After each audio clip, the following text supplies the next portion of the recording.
Rough boy,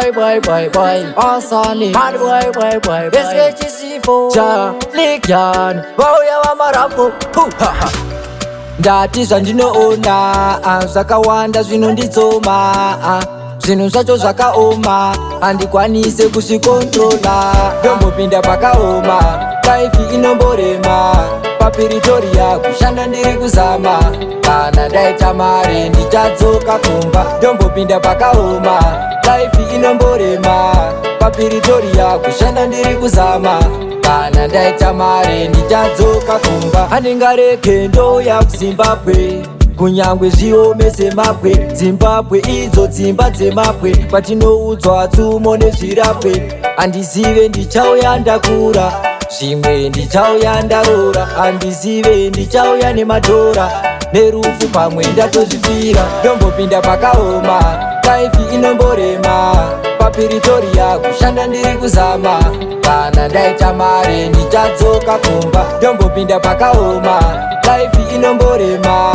paPiritoria kushanda ndiri kuzama kana ndaita mare ndichadzoka kumba pamwe pacho zvinoramba kubatana kushanda ndoshanda mari yacho aimboringana kuzama ndozama nepandogona ndichairwisa nhamo mukurarama asi zvandinoona zvakawanda zvinonditsoma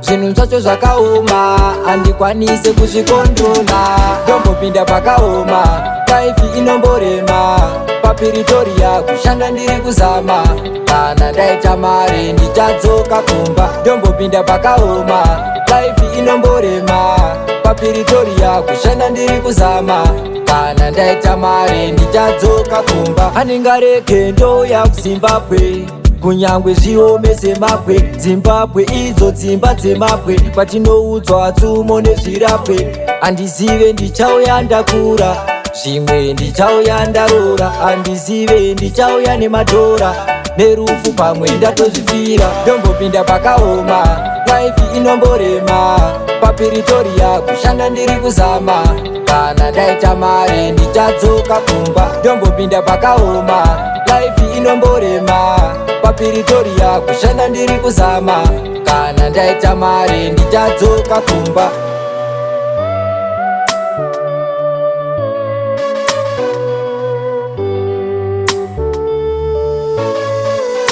ndombopinda pakaoma